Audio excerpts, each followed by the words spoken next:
Gujarat News has been brought to you by Aaj Tak, सबसे तेज। નમસ્કાર America, Gujarat તકના આ ખાસ બુલેટિનમાં આપનું સ્વાગત છે। મારું નામ છે કશ્યપ। બુલેટિનની શરૂઆત કરીએ મહત્વપૂર્ણ સમાચારોથી। વડાપ્રધાન મોદીએ આપ્યું ખાસ ઇન્ટરવ્યૂ। ઇલેક્ટોરલ બોન્ડ, ઈડી અને સીબીઆઈના કાનૂનની તેમજ કાર્યશૈલી વિશે વાત કરી। ઉપરાંત મોદીએ કહ્યું, દેશના વિકાસ માટે કરદાતાઓમાં વધારો થવો જરૂરી। ચૂંટણીને લઈ ભાજપ અને કોંગ્રેસના ઉમેદવારોએ ભર્યા ફોર્મ। કાર્યકરો સાથે રાખીને ભર્યું ચૂંટણી ફોર્મ। ફોર્મ ભર્યા પહેલા ગેનીબેન થયા ભાવુક।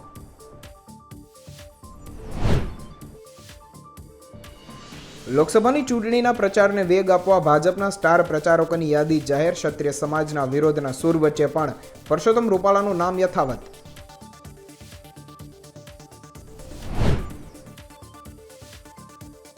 રાજકોટમાં વિવાદ વચ્ચે રૂપાલા ભરશે ચૂંટણી ફોર્મ। વિજય મુહૂર્તમાં રૂપાલા ભરશે ચૂંટણીનું ઉમેદવારી ફોર્મ। ધારાસભ્ય, પૂર્વ મુખ્યમંત્રી, મેયર સહિત અનેક હોદ્દેદારોને સાથે રાખી રેલી યોજીને ફોર્મ ભરવા જશે।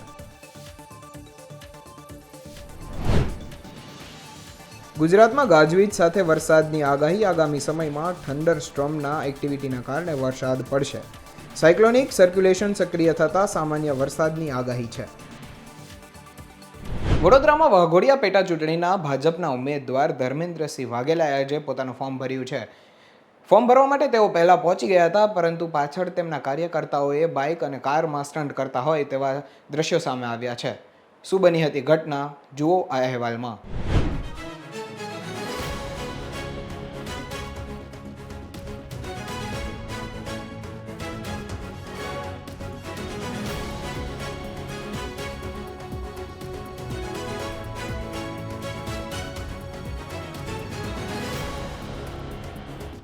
નમસ્કાર મિત્રો, આ દ્રશ્યો તમે જોયા કોના છે?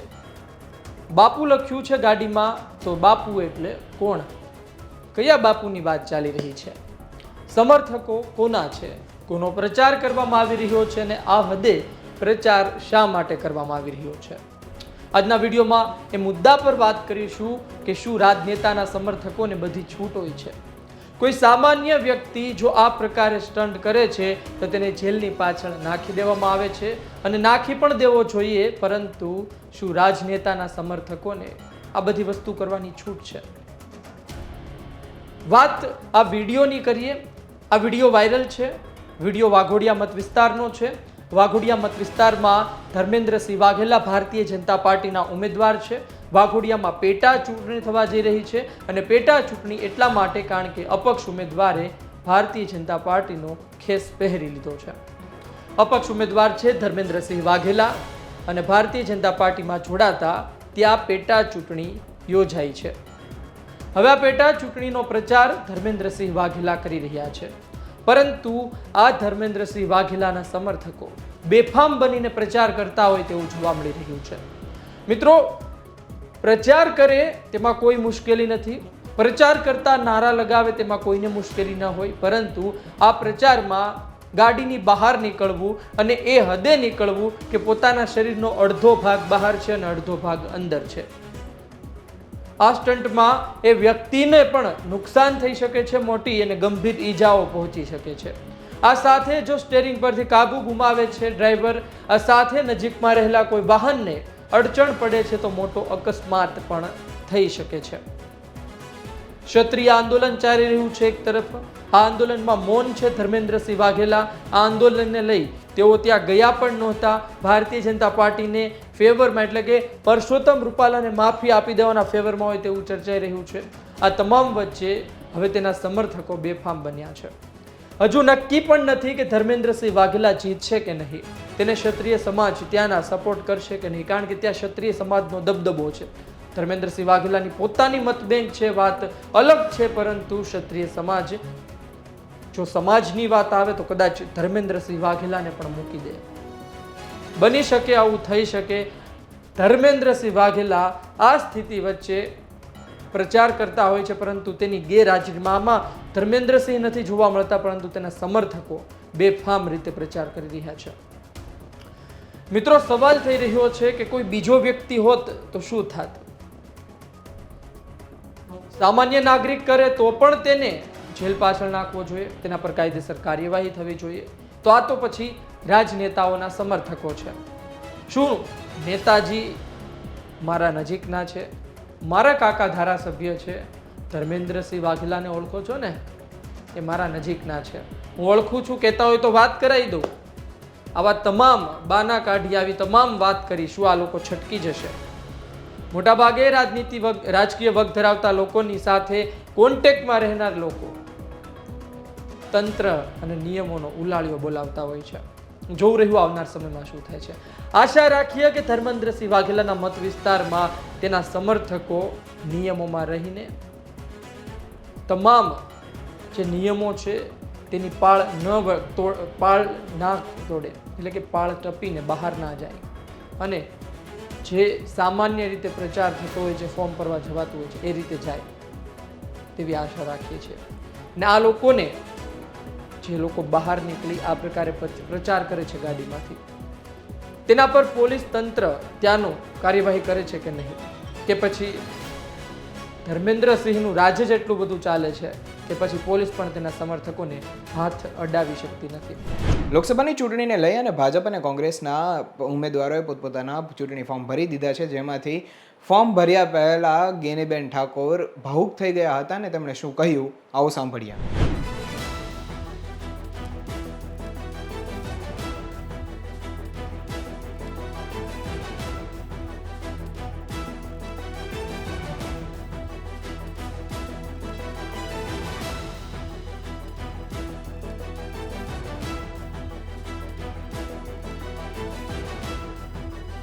આજે બનાસકાંઠા લોકસભાના ઉમેદવાર કોંગ્રેસ પાર્ટીના ઉમેદવાર તરીકે ઉમેદવારી ફોર્મ અમારા પ્રદેશ પ્રમુખ શક્તિસિંહજી ગોહિલ, ધારાસભ્યો, કોંગ્રેસના આગેવાનો અને બનાસકાંઠાના 18 આલમ 36 કોમની હાજરીમાં ફોર્મ ભર્યું છે. ત્યારે આવનાર સમયમાં 7/5/2024ના રોજ મતદાન યોજાવાનું છે.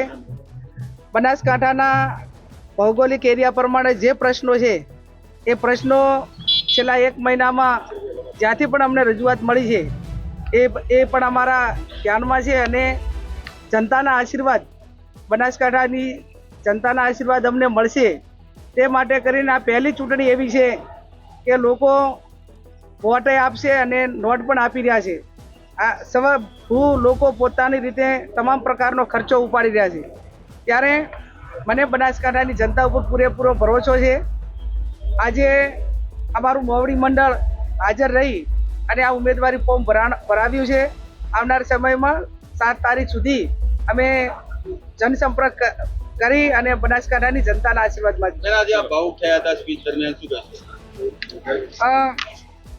લોકશાહી જ્યારે ખતરામાં છે ત્યારે નાના માણસો, મધ્યમ ને ગરીબ વર્ગ એ પોતાનું ગુજરાન ચલાવવું પણ અઘરું છે.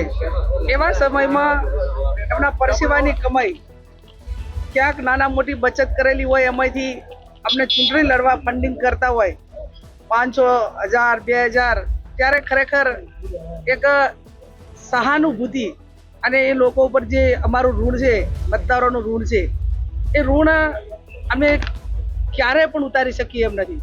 છતાં અમે ઉતારવા માટેના પ્રયત્નો કરશું ને એમણે જે અમારા ઉપર ભરોસો મૂક્યો છે એ ભરોસા ઉપર અમે ખરા ઉતરીએ એવી મા જગદંબા, કોંગ્રેસ પાર્ટીના અમારા સર્વ આગેવાનોને અમને બધાને શક્તિ આપે એવી હું પ્રાર્થના કરું. લોકસભાની ચૂંટણીમાં ભરૂચની બેઠક ઉપરથી ભાજપના ઉમેદવાર મનસુખ વસાવા 7મી વખત પોતાનું ચૂંટણી ફોર્મ ભર્યું છે. શું થયું હતું વિગતમાં આવો જાણીએ.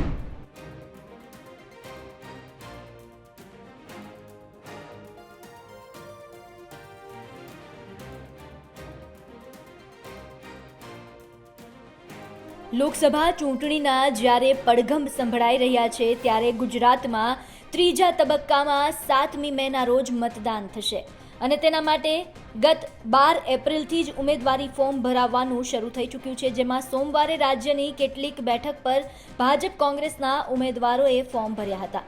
જો કે કલેક્ટર કચેરીએ ફોર્મ ભરવા પહોંચે તે પહેલા ઉમેદવારોનો અલગ અંદાજ જોવા મળ્યો. આ દ્રશ્યોમાં જોઈ શકાય છે ભરૂચ લોકસભાના ભાજપના ઉમેદવાર મનસુખ વસાવા કે જેણે ભરૂચ ચૂંટણી કચેરી ખાતે પોતાની દાવેદારી નોંધાવી ફોર્મ ભર્યું, જેમાં મોટી સંખ્યામાં ભાજપના આગેવાનો અને કાર્યકરો ઉપસ્થિત રહ્યા હતા. ભરૂચ સાંસદ મનસુખ વસાવા 7મી વખત લોકસભા ભરૂચ બેઠક માટે ઉમેદવારી ભરવા તેમના રાજપીપળાના નિવાસસ્થાનેથી નીકળ્યા હતા, જેના બાદ ભરૂચ કલેક્ટર કચેરી પહોંચી ફોર્મ ભર્યું હતું. વહેલી સવારે ઉઠી પોતાના નિવાસસ્થાને પોતાના પરિવાર સાથે પૂજાપાઠ કરી તેમને પત્નીએ તેમનું મોઢું મીઠું કરાવ્યું અને ઘરેથી તેમના કુટુંબીજનો અને શુભેચ્છકોની શુભેચ્છા લઈ તેઓ આદ્યશક્તિમાં હરસિદ્ધિના મંદિરે પહોંચ્યા હતા. અહીં પૂજાપાઠ કરી રાજપીપળાથી ભરૂચ રવાના થયા. તેમણે સરકારના થયેલા કામ અને પ્રધાનમંત્રી મોદીના સુશાસન અને કાર્યોને કારણે જંગી બહુમતીથી જીતનો આશાવાદ વ્યક્ત કર્યો હતો અને કહ્યું કે અહીં આમ આદમી પાર્ટી નહીં ફાવે. ભારતીય જનતા પાર્ટી મને આ 7મી વખત ભરૂચ લોકસભા માટે ઉમેદવારી કરાવી છે. 6 ટર્મથી ભરૂચના મતદારો મને ખૂબ સહકાર આપી રહ્યા છે. 7મી વખત પણ મને સંપૂર્ણ વિશ્વાસ છે કે ભારતીય જનતા પાર્ટીના ઉમેદવાર તરીકે મને લોકો ફરી પાછા ખૂબ મોટા માર્જિનથી જીતાડશે. એટલા માટે દાવો કરું છું કે રાજ્ય સરકારને ભારત સરકારની અલગ અલગ પ્રકારની જે કલ્યાણકારી યોજના છે એમાં સંગઠનના માધ્યમ સુધી લોકો સુધી પહોંચાડી છે અને ભરૂચ લોકસભામાં 7 વિધાનસભામાંથી 6 વિધાનસભા ભારતીય જનતા પાર્ટી પાસે છે. નગરપાલિકા, જિલ્લા પંચાયતથી માંડીને તાલુકા પંચાયત બધી જ સત્તા ભારતીય જનતા પાર્ટી પાસે છે. એટલે અમારે જીતવા માટે અમને કોઈ તકલીફ નથી. અમે મોટા માર્જિનથી અમે 5 લાખના માર્જિનથી અમે આ ભરૂચ લોકસભા જીતવાના છે. હું તો એવું કહું છું કે અપક્ષ હોય તેને બી અમે કોઈ કમજોર માનતા નથી. ઉમેદવાર છે અને ચૂંટણીના મેદાનમાં હંમેશા સાવધાન રહેવું છે. અમે બિલકુલ સાવધાન છે. પણ અમારા અગર ભારતીય જનતા પાર્ટીનું જે પ્રકારનું સંગઠન મજબૂત છે, અમારું એટલું નેટવર્ક છે અને સરકારના જે પ્રકારના કામો થઈ રહ્યા છે એ જોતાં ભારતીય જનતા પાર્ટી જીતશે. એમાં આમ આદમી પાર્ટીનું અહીંયા નહીં બરાબર છે, એટલે એમાં એ ફાવવાના નથી. મહત્વનું છે કે ભરૂચમાં ભાજપના મનસુખ વસાવા સામે આ વખતે ગઠબંધનથી ચૈતર વસાવા મેદાને છે અને આ બેઠક પર આદિવાસી સમાજના વરિષ્ઠ નેતા છોટુ વસાવા પણ ચૂંટણી લડશે અને AIMIM પણ અહીંથી ચૂંટણી લડી રહી છે. ત્યારે આ બેઠક પર ચોપાંખીઓ જંગ થશે જે ખૂબ જ દિલચસ્પ બનશે તે નક્કી છે. ભરૂચથી ગૌતમ ડોડિયાનો અહેવાલ, ગુજરાત તક. લોકસભાની ચૂંટણી નજીક આવી ગઈ છે, પરંતુ રાજકોટ ઉપર પરસોત્તમ રૂપાલાનો વિવાદ શાંત થવાનું નામ નથી લેતું. તે વચ્ચે એક્સ ઉપર પોસ્ટ કરીને પરેશ ધાનાણી સતત પોતાને જાતને એક્સપ્રેસ કરતા હોય છે. આ વખતે પણ એક નવી પોસ્ટ કરી છે. જુઓ શું કહ્યું પરેશ ધાનાણીએ. ગુજરાતભરમાં ક્ષત્રિય સમાજ દ્વારા રૂપાલાનો વિરોધ કરવામાં આવી રહ્યો છે. ક્ષત્રિય સમાજમાં રોષ જોવા મળી રહ્યો છે અને એ વચ્ચે કોંગ્રેસ દ્વારા ઉમેદવારોના નામની જાહેરાત કરી, જેમાંથી રાજકોટ લોકસભા બેઠક પર પરેશ ધાનાણીના નામ પર મોહર મારવામાં આવી. અમરેલીના દિગ્ગજ નેતા છે પરેશ ધાનાણી અને હવે તેઓ રૂપાલા સામે મેદાનમાં ઉતરવા જઈ રહ્યા છે. ત્યારે કઈ અલગ રણનીતિ સાથે મેદાનમાં ઉતરશે તેના પર સૌ કોઈની ચર્ચા મંડાયેલી છે. રાજકોટ લોકસભા બેઠક આ વખતે હાઈ વોલ્ટેજ ડ્રામા સર્જતી આ બેઠક છે, જેના પર સૌ કોઈની નજર છે, કારણ કે અહીં રૂપાલાનો વિરોધ સખ્ત થઈ રહ્યો છે અને એવામાં હવે ન માત્ર સૌરાષ્ટ્રમાં પરંતુ રૂપાલાનો વિરોધ હવે ઉત્તર ગુજરાતમાં પણ જોવા મળ્યો છે, દક્ષિણ ગુજરાતમાં પણ જોવા મળ્યો. ઠેર ઠેર પોસ્ટર્સ લગાવવામાં આવ્યા, બેનર્સ લગાવવામાં આવ્યા કે ભારતીય જનતા પાર્ટીના કાર્યકર્તાઓ કે પછી રૂપાલાએ અહીં પ્રવેશ કરવો નહીં. આ વિરોધ વચ્ચે હવે કોંગ્રેસે જાહેરાત કરી દીધી છે અને પરેશ ધાનાણીના નામ પર મોહર મારવામાં આવી છે. એવામાં નામની જાહેરાત થયા બાદ પરેશ ધાનાણીએ ઉપરાઉપરી 9 ટ્વીટ કર્યા છે અને રૂપાલા પર પણ ખૂબ જ પ્રહારો કર્યા છે. આ ટ્વીટ ખાસ અંદાજમાં પરેશ ધાનાણીએ કર્યા છે. કવિતાનો અલગ જ અંદાજ પરેશ ધાનાણીનો જોવા મળ્યો. આ 9 ટ્વીટમાં શું છે ખાસ, શું ઉલ્લેખ કરવામાં આવ્યું છે, જાણીશું વિગતવાર આ રિપોર્ટમાં. નમસ્કાર, આપ જોઈ રહ્યા છો ગુજરાત તક અને આપની સાથે હું છું સૌમ્યા. પરેશ ધાનાણીએ રૂપાલા અને ભાજપ પર કવિતા રૂપી પ્રહારો શરૂ કરી દીધા છે. પરેશ ધાનાણીએ એકસાથે 9 કવિતાઓ ટ્વીટ કરી ભાજપ અને રૂપાલા પર પ્રહાર કરતા કહ્યું છે કે રાજકોટનું રણ મેદાન, એક તરફ મર્યાદા પુરુષોત્તમ શ્રી રામને, બીજી તરફ મર્યાદા ચૂકેલા શ્રી પુરુષોત્તમ. રામ રાજ્યની મર્યાદાઓનું ઇરાદાપૂર્વક ઉલ્લંઘન કરનારા અહંકારી નેતાઓએ હજુએ હેઠા નથી મૂક્યા હથિયાર. તેથી નવીન મહાભારતના રણ મેદાનમાં હું ગીતા જ્ઞાનની ફરજ નિભાવવા જ આવ્યો છું. બીજા ટ્વીટમાં રાજકોટનું રણ મેદાન કરીને ઉલ્લેખ કરવામાં આવ્યું છે અને લખવામાં આવ્યું છે, સત્તા લાલચુ શાસકોએ જ પાથરી છે હર હંમેશા વર્ગ વિગ્રહની જાળ. હવે 18 વર્ણની આશાઓ ઉપર ઉજાસનું દીપ પ્રગટાવવા આવ્યો છું. ત્રીજા ટ્વીટમાં તેમણે ઉલ્લેખ કર્યો છે કે દેશની દીકરીઓના દામનને ભલે શાસકો ખુદ લગાડી રહ્યા છે દાગ, હું તો નારી સ્વાભિમાનનો હવે સ્વાદ જ ચખાડવા આવ્યો છું. ચોથા ટ્વીટમાં પરેશ ધાનાણીએ ઉલ્લેખ કર્યો છે કે રાજકોટના રણ મેદાનમાં ભાજપે જ લગાડી છે ઘાસલેટથી આગ. હું તો આજે લોકશાહીના યજ્ઞમાં ઘીની આહુતિ આપવા જ આવ્યો છું. પાંચમા ટ્વીટ પર નજર કરીએ તો તેમાં ઉલ્લેખ કરવામાં આવ્યું છે કે રાજકોટનું રણ મેદાન હવે રાજકોટના સાંસદ બનવાની નથી આ લડાઈ, હું તો જનજનના સાથી બનવાનો સંકલ્પ લઈને આવ્યો છું. છઠ્ઠા ટ્વીટમાં ઉલ્લેખ કરવામાં આવ્યું છે કે વ્યક્તિની વિભિન્નતાને વંદન કરું છું, વૈચારિક વિભિન્નતાને વંદન કરું છું, હું તો તૂટતી બંધારણીય વ્યવસ્થાની સુરક્ષા કાજે આવ્યો છું. સાતમા ટ્વીટની વાત કરીએ તો તેમાં લખ્યું છે કે આજે લોકો દ્વારા લોકો માટે અને લોકો વતી ચાલતી લોકશાહીના હવનમાં હાડકા નાખનારી અસુરી શક્તિઓને નાથવા આવ્યો છું. આઠમા ટ્વીટની વાત કરીએ તો તેમાં લખ્યું છે, કોઈ પણ વ્યક્તિ વિરુદ્ધ નથી રહ્યો હવેનો જંગ, હું તો સત્તાના અહંકારને ઓગાળવા આવ્યો છું. નવમા ટ્વીટની વાત કરીએ તો તેમાં ઉલ્લેખ કરવામાં આવ્યો છે કે રાજકોટની કમલમ્બે કકડાટથી ખૂબ જ થાકી ગયેલા સાહેબને હવે અમરેલીના પોતિકા ઘરે હું પાછા લેવા જ આવ્યો છું. હાલ બુલેટિનમાં સમય થયો છે એક બ્રેકનો, લઈએ એક break. Gujarat News has been brought to you by Aaj Tak Sabse Tez.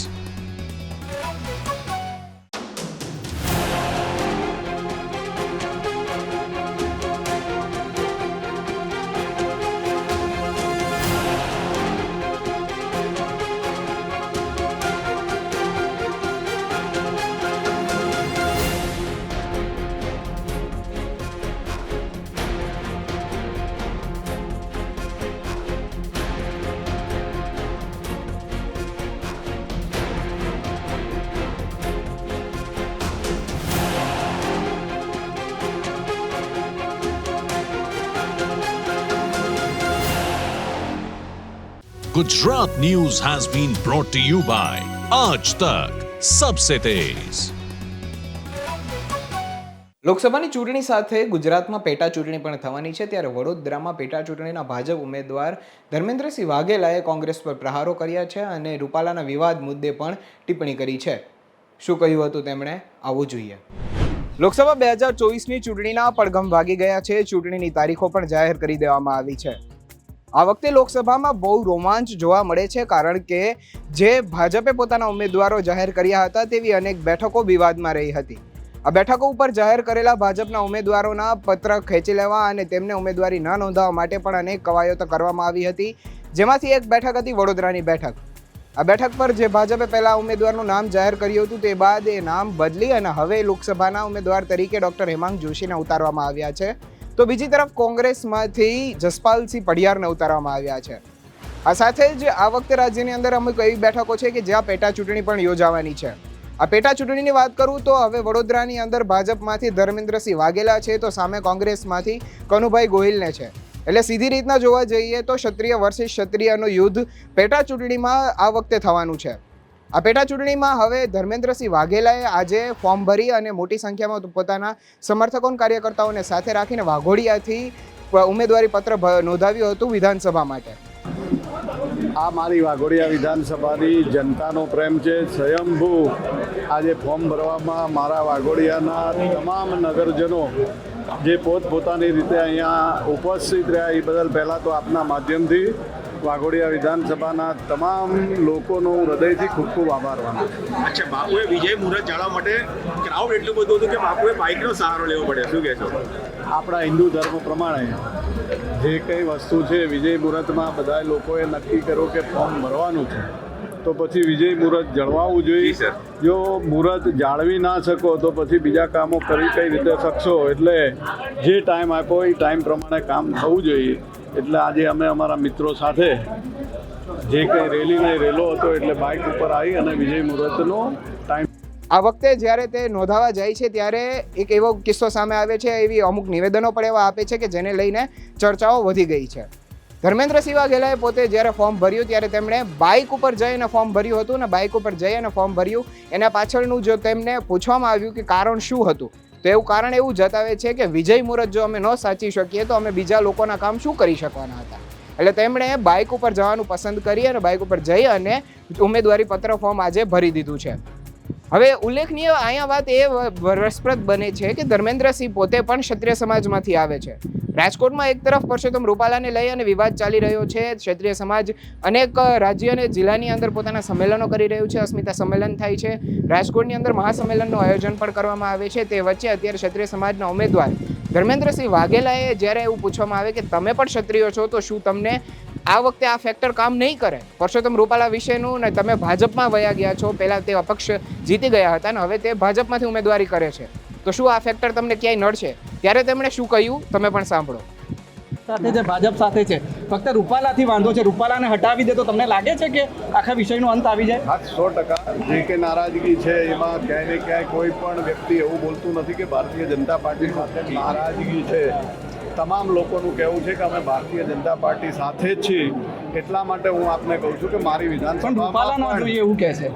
એ લોકોની જે કંઈ માગણી છે એની મોવડી મંડળને એ લોકો ચર્ચા કરે છે, એની અંદર હું નાનો પડી. વિધાનસભાની અંદર કોઈ પણ પ્રકારનું કોઈ ફેક્ટર નથી અને તમામ વાઘોડિયાના મતદારો આપ જોઈ રહ્યા છો કે આ સ્વયંભૂ પોતપોતાની રીતે આજે ફોર્મ ભરવાનું છે અને આટલી મોટી સંખ્યામાં અહીંયા ઉપસ્થિત રહેતા હોય એ એમનો પ્રેમ બતાવે છે. આટલી સખત ગરમીની અંદર, આવા ધોમધકતા તાપની અંદર સવારના 9:30થી લઈને અત્યારે 1 વાગ્યો ત્યાં સુધી તમામ જનતા ગરમીની અંદર આવી શેકાતી હોય, પછી તમને લાગે છે કોઈ ફેક્ટર? ક્ષત્રિય લોકોનું જે કંઈ રાજકોટની અંદર સંમેલન થયું, લોકોની નારાજગી હોય ક્યાંય ને ક્યાંય એ લોકોએ જે કંઈ દેખાવ કર્યો છે, પરંતુ મારી વિધાનસભામાં તમામ ક્ષત્રિય ભાઈઓ મારી સાથે છે અને અમારી વિધાનસભામાં આ પ્રકારનું કંઈ જ પણ નથી અને સમાજ અને મોવડી મંડળના લોકો વાત કરે છે અને એનું સુખદ અંત આવશે એવી મને આશા છે. આપ ક્ષત્રિય પોતે છો, આપ શું માનો છો કઈ રીતે ઉકેલ આવી શકે? કારણ કે કેટલા દિવસથી આ વિષય ચાલી ક્ષત્રિય તરીકે તમે શું માનો છો કઈ રીતે ઉકેલ આવે? ક્ષત્રિય રીતે હું સમાજની જે કોઈ વાતો છે, સમાજને જે દુઃખ થયું છે એ ભારતીય જનતા પાર્ટીના મોવડી મંડળના લોકો ક્ષત્રિય સમાજ જોડે ચર્ચા કરી રહ્યા છે અને મને આશા છે કે એનું સુખદ અંત આવશે. મારી જનતાએ આ વખતે નારો આપ્યો છે, મારા કાર્યકર્તાઓએ, મારી વાઘોડિયાની જનતાએ કે અબ કે બાર 1.5 લાખ કે પાર. જ્યારે પણ એમને હું અપક્ષ પાડ્યો હતો ત્યારે પણ એમનો જે નારો હતો કે એ નારાને પણ એ લોકોએ પૂરો કર્યો છે. આ વખતે પણ જે એમને અબ કે બાર 1 લાખ કે પાર એ નારો પણ પૂરો થશે, કારણ કે મારા જે કાર્યકર્તા ભાઈઓ છે એ ગ્રાઉન્ડ લેવલની મહેનત અને ડોર ટુ ડોર જઈને કામ કરવાવાળા લોકો છે, એટલે આ વખતનો નારો પણ એ લોકો સિદ્ધ કરી બતાવશે એવો મને આત્મવિશ્વાસ. બુલેટિનમાં હાલ બસ આટલું જ. મને આપશો રજા. નમસ્કાર. Gujarat News has been brought to you by Aaj Tak Sabse Tez.